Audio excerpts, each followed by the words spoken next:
Before we start, let me give you a couple of tips in order to get the best experience. Please remove your personal items from the tabletop so that le petit chef does not trip as he likes running around. Place your napkins in your lap and make sure your plate is perfectly aligned with the magical circle of light.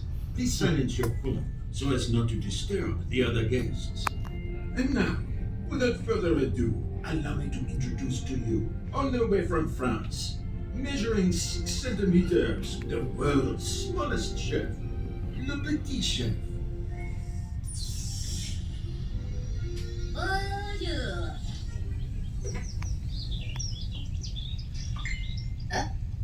Mon Dieu. There's always one bad apple who still hasn't figured out how to silence their phone. Encore une fois? Oh, oops, c'est moi. What are you looking at? It's not my fault that I'm so popular. Let's see. It says, how can I become such a master chef like yourself? Flattering. Honestly, I get this question like a million times. To put this to bed once and for all, let me give you 4 tips on how to become a great chef. Even if you don't know how to cook an egg, by the end of this dinner, probably you will still not be able to cook an egg. What do you expect? I'm not a miracle worker. But I'm sure if you pay attention, you'll learn a thing or two. Or at least you'll be able to make an interesting picture for your Instagram. Hashtag most amazing dinner of my life. Hashtag petit chef is so cute. Okay, without further ado, pay close attention. Leçon numéro 1. 3 words. History of food. In order to become a master chef, you have to study the traditions and understand where food comes from. Let's take something simple and common as the tomato. Tomatoes don't come from Italy. No. The first tomatoes came from what today is known as Peru. From there, they eventually expanded to Mexico, where they were cultivated by the Aztecs.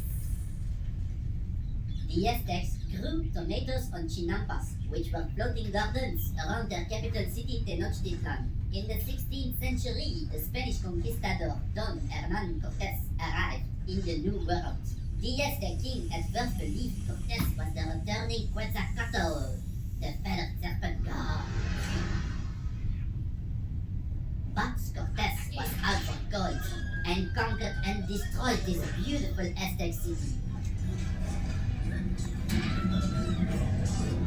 When they sailed back to Europe, Cortés took tomato seeds with him.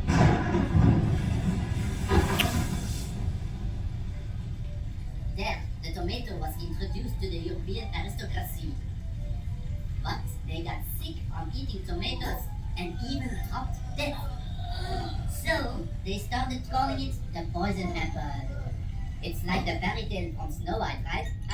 Turns out it was because the rich were eating of silvery filter plates, and the tomatoes, which are high in acidity, dissolved part of the lead from the plate. And so when they ate tomatoes, they got lead poisoning.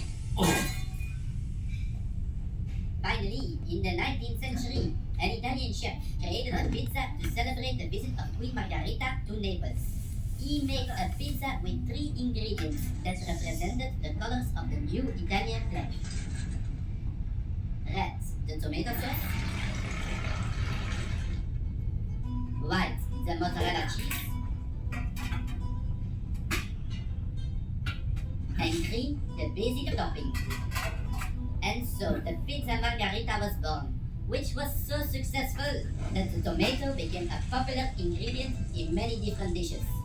So please enjoy this ingredient which made such beautiful travels over different continents.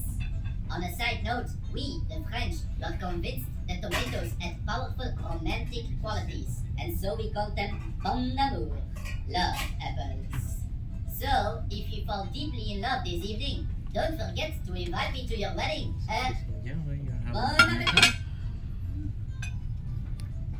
Bon appetit, halong tomato. Bang.